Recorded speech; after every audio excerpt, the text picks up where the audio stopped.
right now, as you're driving or listening or wherever you are, and you think about all the people in your life you have any conflict with, all of them. All right? If it's your mother about something that happened when you were 2, if it's your neighbor, if it's your boyfriend or your wife or anybody, just kind of list them in your mind from the people that you hate the most, that you have the most trouble with, down to the ones who just annoy you. And you find out who all these people are, and you send them all love. All right? See, it's easy to send love to the people who smell good. It's easy to send love to the people who do the things you're supposed to do and who are nice to you. All right? That's not a test of love. When Christ was on the cross and someone threw a spear into his rib, his reaction was, forgive them. You know, they don't know what they're doing. Forgive them. You take and you do that, and you send that out. And every time you get hate in your life or anything, you practice sending out love to that person. Even if it's somebody who's being nasty to you on an airplane or somebody at a bakery who's stepping ahead of you or whatever. And you practice letting people in on the freeway and getting the hate out, the anguish out, the wanting to get ahead of somebody else, the wanting to prove you're better than somebody else. And you make that a way of life, okay? So that means you're filled up with love and you're giving love away. Then love starts coming back into your life and you become free, because it's like that hate that you harbor inside of you is a poison that's worse than a cancer, and it's worse than any alcohol. It never goes away. It just continues to eat at you. And until you are able to do that, you can't experience no-limit living or self-actualization or whatever you want to call it. I have to do this in my own life. I do it all the time. I had someone who was suing me, and they wanted to just take advantage of the position that I'm in life and to make some money off of it. And for 2 years, even as recently as 3 or 4 years ago, I was still mad about that and mad at this person. How could they do that? And who was this attorney that took this case? And how dare they? And I fought it and all of that. And all I got out of it was being right, a big legal bill, and months of anguish and pain.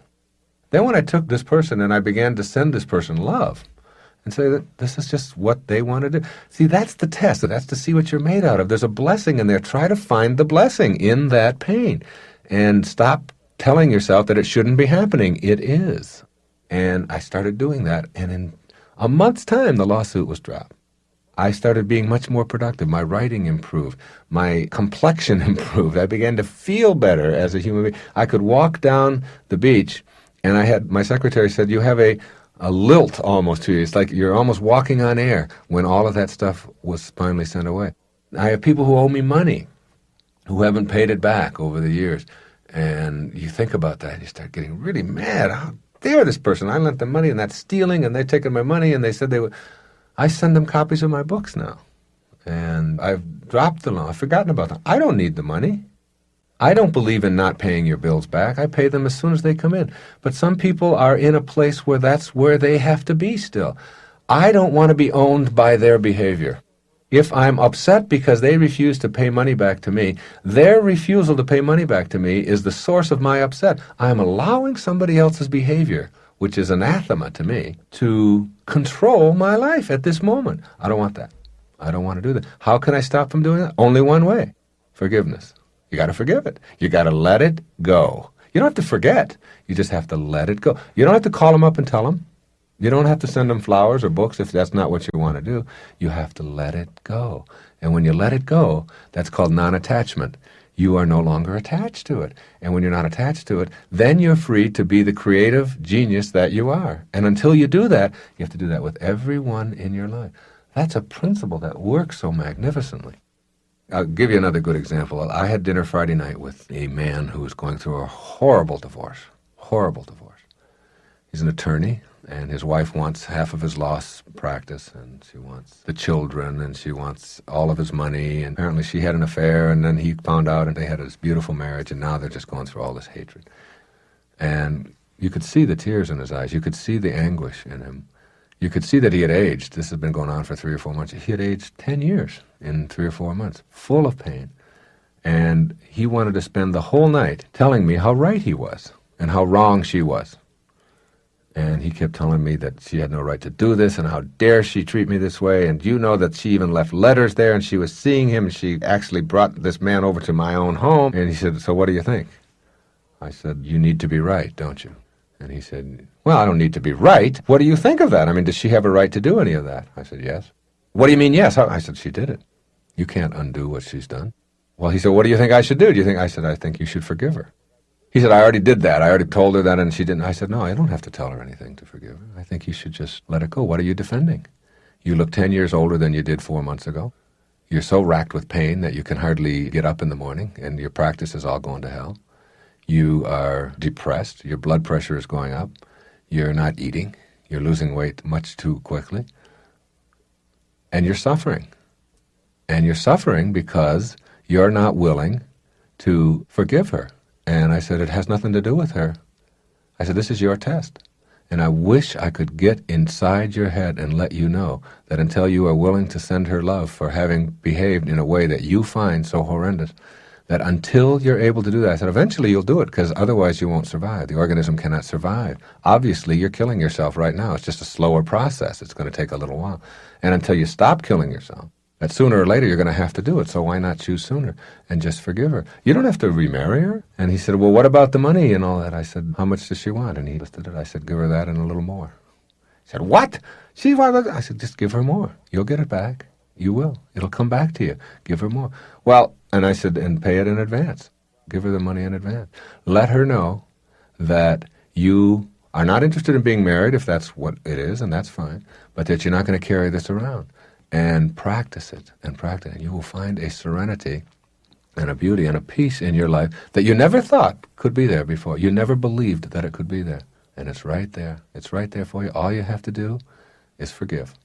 All you have to do is understand that she's a human being and she made a mistake. You haven't. You haven't made a mistake because she got caught and you haven't, or whatever. It's like, let all of that go. And you will find so much enrichment in your life, because now you won't be using up your present moments to convince yourself how right you are. It won't be important anymore. Being right is not necessary any longer. Just being happy is. And one of the great secrets of the universe is that there is no way to happiness. Happiness is the way. You must carry that around inside of you. In reading the aphorisms of Patanjali, he was talking, now you have to remember, we're talking about before the Middle Ages, which were called the Dark Ages. And here was Patanjali writing about the ability to be able to do absolutely miraculous things.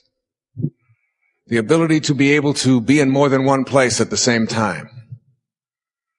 The ability to be able to be in the presence of another human being and raise your energy to such a level that you could literally, by your presence alone, just heal that person.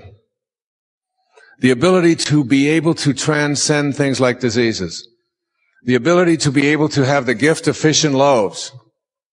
To just live at such a level of consciousness that anything you placed your attention on instantaneously, you had the capacity and the power to be able to make that realization for you.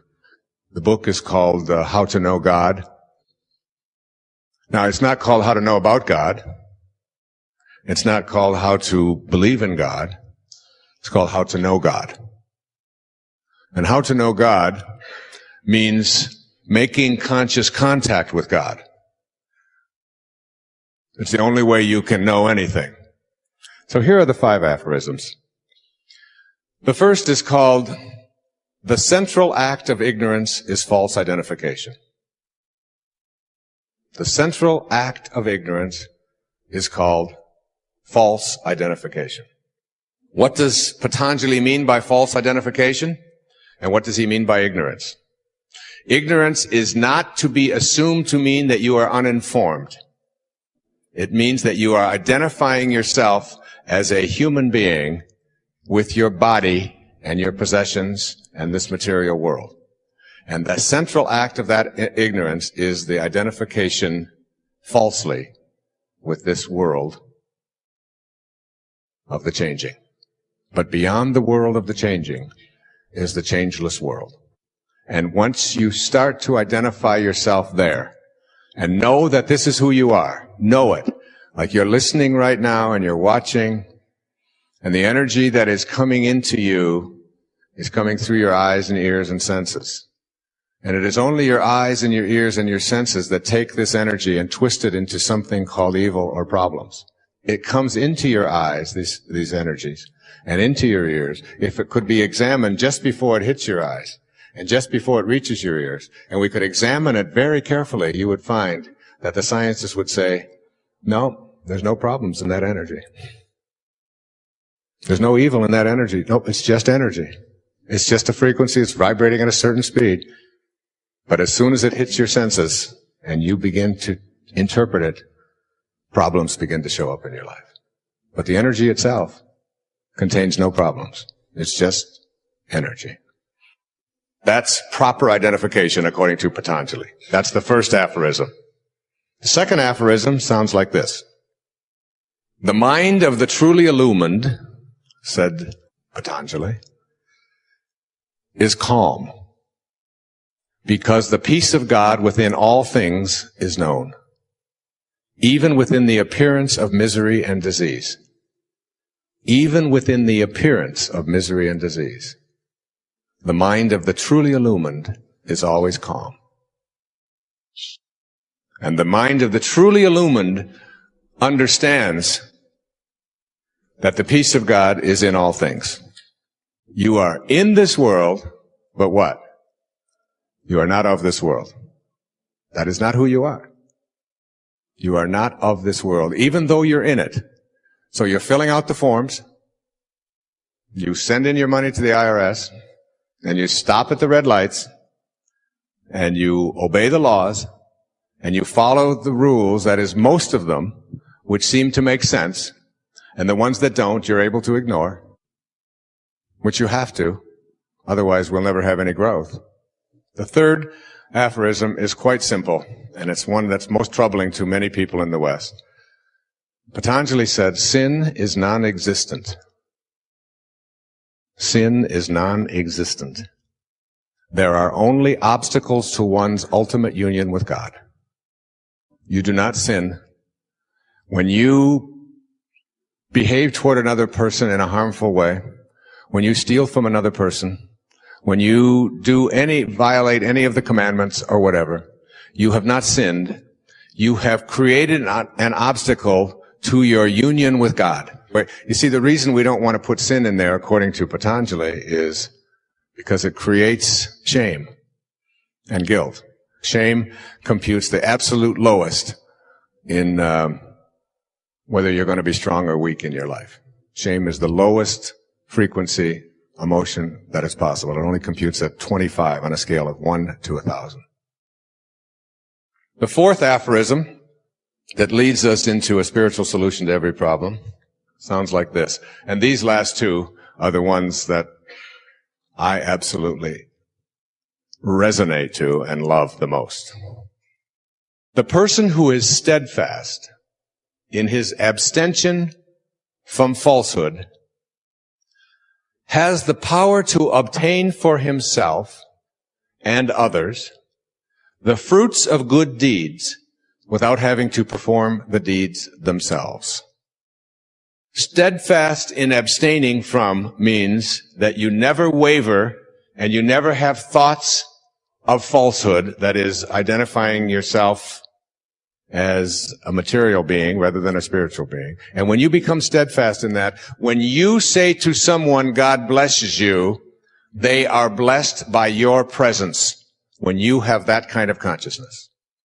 And you present yourself to someone and you are absolutely steadfast in abstention from falsehood. And in the presence of such a person, healing takes place. And blessing takes place. And the fifth aphorism, my favorite of all, says, when a person is steadfast in his abstention from harming others, then all living creatures will cease to feel enmity in his or her presence. So when you become steadfast in your abstention from ever having a thought of harm directing at other people, and that's how you walk through the world, butterflies will land on your shoulder. Birds will not be afraid of you. Little dogs, or even vicious dogs, will become domesticated by being in your presence. All living creatures, babies, will goo-goo and come to you. You know people like this, don't you? And what you'll do is set into motion these dormant forces, which will collaborate with you because you're in spirit rather than in form.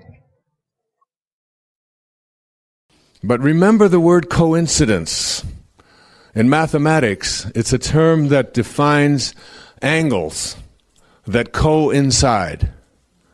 And in mathematics, two angles that coincide are said to be angles that fit together perfectly. And we have taken a term that means something that fits together perfectly and interpret it to mean that is something that fits together and shows up accidentally or in chaos. But actually, anything that is coincidental with something else is a fit that is perfect. And there are no accidents in this universe.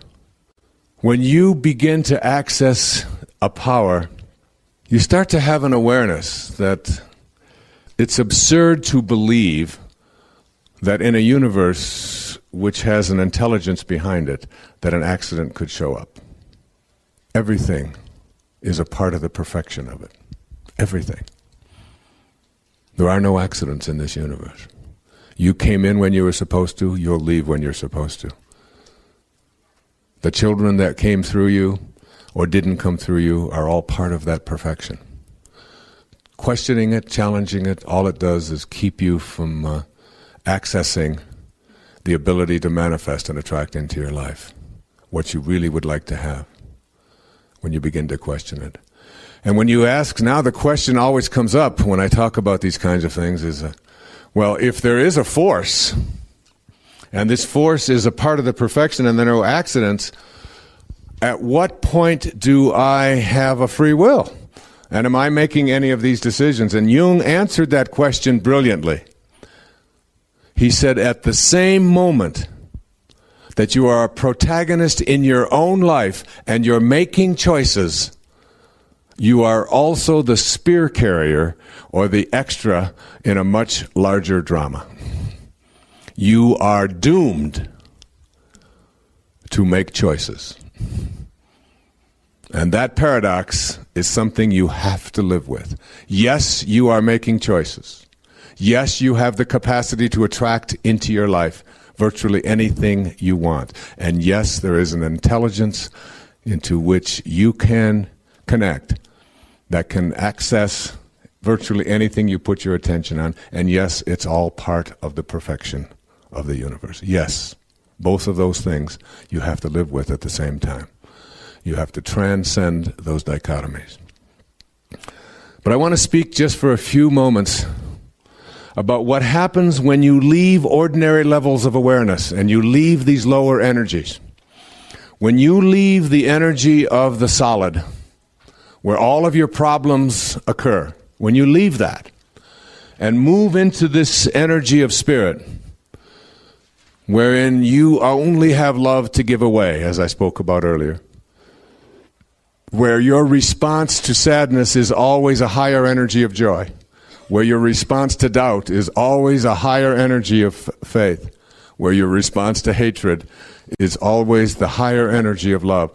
When you practice what Francesco taught us in that very famous prayer attributed to St. Francis, what happens when you reach these higher spiritual energies is that you start to access something in which you can see it coming.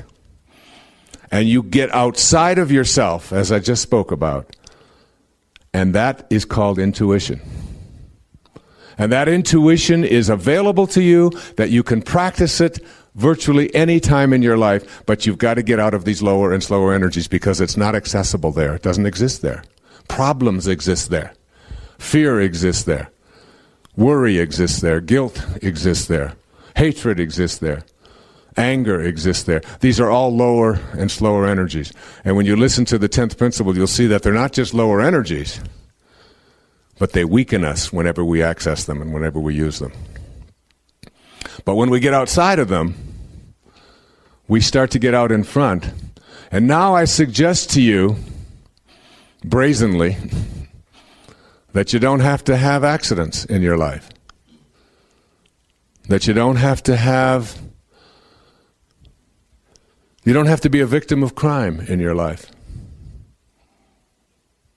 that you don't have to live in a world of scarcity in your life. You don't have to. If you're willing to take responsibility for whatever acts of crime have come your way without guilt, if you're willing to, and just say, I own them, they're mine, I've attracted it for some reason. If you're willing to say, I have had these various accidents and I've attracted that into my life, I don't understand why, but I know that it's mine. If you're willing to say that I've attracted the wrong people into my life, people who have abused me and victimized me, and I have taught people how I'm willing to be treated, and I'm no longer willing to do that, and so I'm going to send out a different attractor energy. If you're willing just to take responsibility without guilt, I underline it. I don't want any letters, okay? I underline it. You do not deserve any of it. You have not been punished for the things that have happened in your life. You just own them. They're yours, because you can't get past them if you're waiting for something outside of you to change. You get past them by taking responsibility for them. Then what happens is you start seeing an accident coming. And many of you have had that experience. When you are in a higher frequency in your life, and you have an intuitive sense that, I know it's a green light, but I think I better stop. You know, a lot of heads nodding up and down. And something tells you, whatever it might be, something tells you, I better stop and slow down here. And zoom, there goes somebody through a red light, and you stop and you have that feeling that goes through you. You go, what was that? What was that? And you know when you can access that? When you're close to God. When you're in fear, you can't access it. Living in the flow. The Tao and water are synonymous, according to the teachings of Lao Tzu. You are water. Water is you. Think about the first 9 months of your life after conception. You lived in and were nourished by amniotic fluid, which is truly unconditional love flowing into you, flowing as you.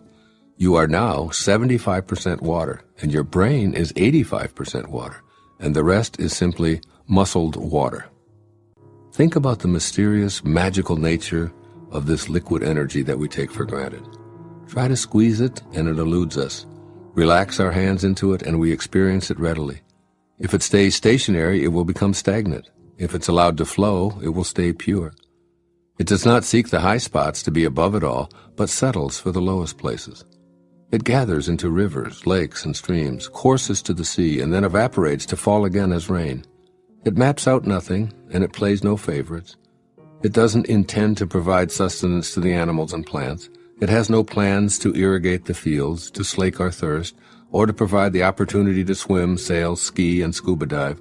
These are some of the benefits that come naturally from water simply doing what it does and being what it is.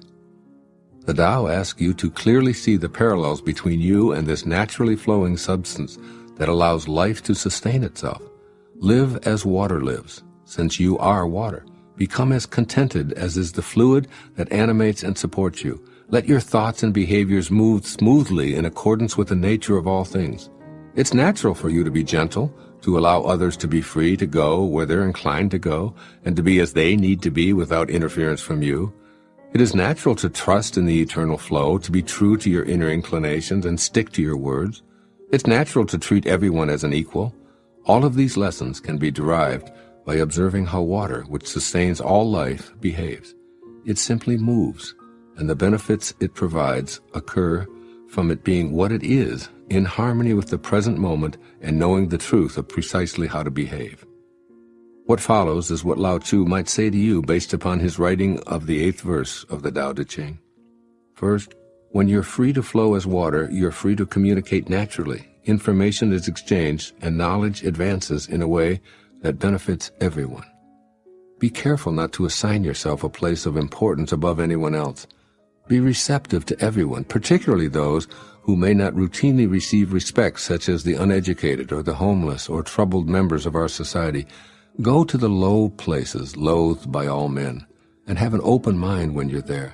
Look for the Tao in everyone you encounter, and make a special effort to have acceptance, gentleness, and kindness course through you to others. By not being irritating, you'll be received with respect. By making every effort to avoid controlling the lives of others, you'll be in peaceful harmony with the natural order of the Tao. This is the way you nourish others without trying. Be like water, which creates opportunities for swimming and fishing and surfing and drinking and wading and sprinkling and floating and an endless list of benefits by not trying to do anything other than simply flow. And secondly, let your thoughts float freely. Forget about fighting life or trying to be something else. Rather, allow yourself to be like the material compound that comprises every aspect of your physical being. In the Hidden Messages of Water, Masaru Emoto explains that we are water, and water wants to be free. The author has thoroughly explored the ways in which this compound reacts, noting that by respecting and loving it, we can literally change its crystallization process.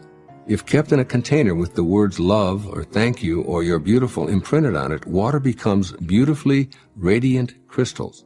Yet if the words on the container are you fool, Satan, or I will kill you, the crystals break apart, are distorted, and seem confused. The implications of Emoto's work are stupendous. Since our consciousness is located within us, and we're essentially water, then if we're out of balance in our intentions, it's within the realm of possibility that our intentions can impact the entire planet and beyond in a destructive way.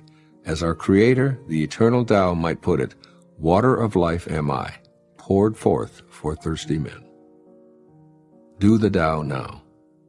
Drink water silently today, while reminding yourself with each sip to nourish others in the same life-flourishing ways that streams give to the animals and rain delivers to the plants. Note how many places water is there for you, serving you by flowing naturally. Say a prayer of gratitude for this life-sustaining, always-flowing substance. It's my experience that most people live their lives in the wake by hanging on to personal histories to justify their self-defeating behaviors and the scarcity in their lives. They hang on to past pains, abuses, and shortcomings as calling cards to announce a poor me status to everyone they meet within minutes of their introduction. I was abandoned as a child. I'm an alcoholic. I'm an incest survivor. My parents were divorced and I've never gotten over it. The list could go on for hours and hours. Your past is over. By bonding to your past, you not only ensure that you'll be immobilized today, but you prevent yourself from healing. By referring to past struggles and using them as the reasons for not getting on with your life today, you're doing the equivalent of attributing to the wake the ability to drive the boat. This also works in reverse. Many people refer to the good old days that are gone forever as the reason why they can't be happy and fulfilled today. Everything has changed. No one respects anybody else like they used to. $1 used to be worth $1. Now everything is so overpriced. People don't seem to want to help out like they did in the past. When we were kids, we respected authority. Today's kids walk all over their parents. This is also living in the wake and assigning responsibility to the past for why you can't be successful or happy today. Getting out of the wake. Imagine a pencil with the ability to only write your past history. It has no use otherwise. All of your past is in that pencil. Are you going to keep it? What for? Are you going to give it up? Perhaps Omar Khayyam will inspire you with this poem written 1,000 years ago. The moving finger writes, and having writ moves on, nor all thy piety nor wit can lure it back to cancel half a line, nor all thy tears wash out one word of it. You can cry all night about the history in that pencil, all that it contains and all you wish you could erase or bring it back again, but all of your tears can't wash out one word of the past, as the poet-philosopher reminds you. You want to let go of your personal history that's symbolized by that pencil, but when you walk away from it, no matter how far you walk, you look back and there it is. You're ready to be rid of your personal history and to move fully into the present moment, but the pencil is always there when you look back. I suggest that you pick up the pencil and with compassion, allow the words, wounds, and pains of the past to be written, embraced, examined, understood, accepted, and loved for all that you've learned and experienced. The act of picking it up and embracing it will give you the strength to transform the past into song, poem, paint, or ritual if you feel called to do those things, or to throw it away in your unique way.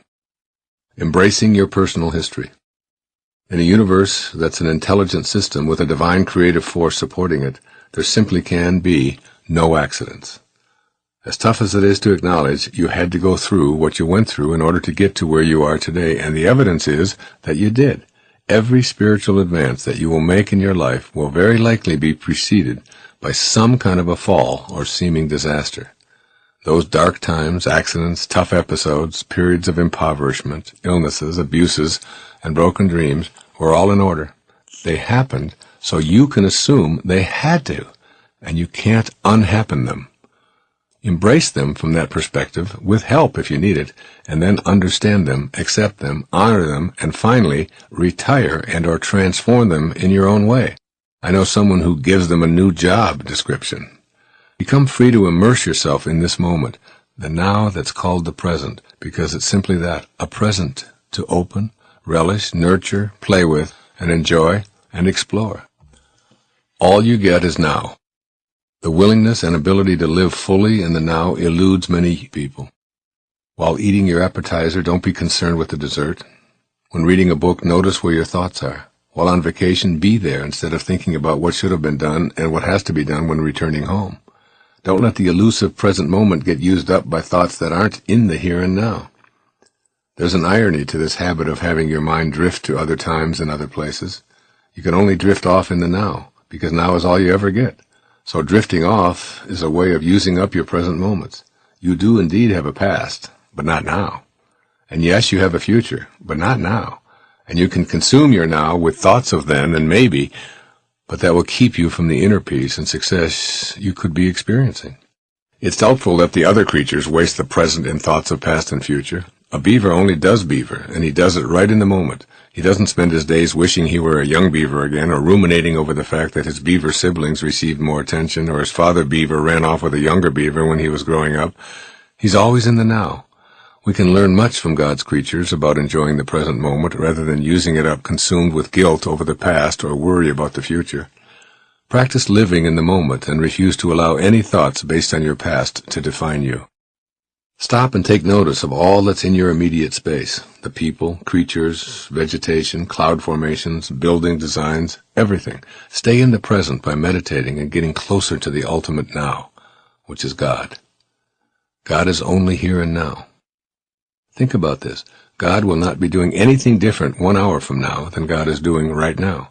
And God is not doing anything different now from what God was doing 1,000 years ago. The truth is that you can only come to know God if you're willing to be at peace in the present moment. You will only come to truly know God when you give up the past and the future in your mind and merge totally into the now, because God is always here now. Very few people understand and live this principle, largely because of their conditioning and unwillingness to train their minds in present moment living. That's one of the reasons why I sometimes say that it's never crowded along the extra mile. On the extra mile, choosing inner peace and attracting success into your life while living in the present moment becomes a way of being. You can begin by releasing your personal history from your repertoire of available excuses for why you're not living in peace. Inspiration responds to our attentiveness in various and sometimes unexpected ways. For example, when I began writing this book, I debated between the two titles, Inspiration, Your Ultimate Destiny, or Inspiration, Your Ultimate Calling. One day, while I was swimming in the ocean, I was going back and forth in my mind, trying out both titles. Still uncertain, when I'd finished my swim, I called Reed Tracy, who's the president and CEO of my publishing company at Hay House, from a payphone to get his opinion about the title. While I waited for him to answer, the word calling appeared on the miniature screen of the telephone. Nothing else, just calling. And then the word began to flash on and off, as if it were trying to get my attention. When Reed answered, I told him what had just occurred, and we both agreed on Inspiration, Your Ultimate Calling, for the title of this book and this program. All of this may appear to be nothing more than a silly coincidence, but I know better. I think of the word inspiration as meaning being in spirit. When we're in spirit, we're inspired. And when we're inspired, it's because we're back in spirit, fully awake to spirit within us. Being inspired is an experience of joy. We feel completely connected to our source and totally on purpose. Our creative juices flow, and we bring exceptionally high energy to our daily life. We're not judging others or ourselves. We're uncritical and unbothered by behaviors or attitudes that, in uninspired moments, are frustrating. Our heart sings in appreciation for every breath, and we're tolerant, joyful, and loving. Being in spirit isn't necessarily restricted to the work we do or the activities of our daily life. We can be inspired and at the same time be unsure of what vocation to pursue or what activities we want to schedule. Inspiration is a simple recognition of spirit within ourselves. It's a return to that invisible, formless field from which all things emanate, a field of energy that I call intention in my previous book, The Power of Intention. My experience with being in spirit. When I'm in spirit, I have a feeling of contentment, but more than this, I experience joy. I'm able to receive the vibrational energies of my source, call them voices or messages or silent reminders, even invisible suggestions or what have you, but they're vibrations of energy that I'm able to align with as I get myself out of the way. Wolfgang Amadeus Mozart, one of the world's great geniuses, once remarked, quote, "When I am, as it were, completely myself, entirely alone and of good cheer, say traveling in a carriage or walking after a good meal or during the night when I cannot sleep, it is on such occasions that my ideas flow best and most abundantly. Whence and how they come, I know not, nor can I foresee them." End of quote. We don't have to be a genius to know what Mozart speaks of. The same force in a different way is flowing through you and me right now. I've learned to remove resistance to the free flow of this spiritual energy by reminding myself to align with it, or to be in spirit in my thoughts and my expectations. When I sit down to write, my desire is to invite spirit to express through me, and I encourage ideas to flow freely. Like Mozart, I'm connected as if it were to my source in spirit, thinking and expecting to be the instrument of my spiritual source. Ideas flow, and whatever assistance I need just shows up. And, like Mozart, I can't describe how the ideas come, and I can't force them. Staying in spirit seems to be the secret to this feeling of being inspired. I also find that inspiration flows in other areas of my life when my primary mission is like what Michael Berg so beautifully describes in Becoming Like God, Kabbalah, and Our Ultimate Destiny. Quote, "Just as every being is God's business, every being becomes our business as well." Unquote. That is, being inspired necessitates the willingness to suspend ego and enter a space where I want to share who I am and what I have in a completely unlimited fashion. When you feel inspired, everything works. The reason that everything works is because you have left the material, the physical world, the world of the ego, and you've moved into the world of spirit. And when you move into the world of spirit, into that invisible world, you get connected. And inspiration means inspired. And Patanjali said, when you are inspired by some great purpose, some extraordinary project, all your thoughts break their bonds. Your mind transcends limitations. Your consciousness expands in every direction. And you find yourself in a new and great and wonderful world. Dormant forces, faculties, and talents come alive. And you discover yourself to be a greater person by far than you ever dreamed yourself to be. There's some very important wisdom in that. This idea of finding yourself inspired means that you allow these dormant forces, these things that are in every single one of us, to come alive. Consciousness begins to expand. Things begin to show up in your life. You begin to manage the coincidences of your life.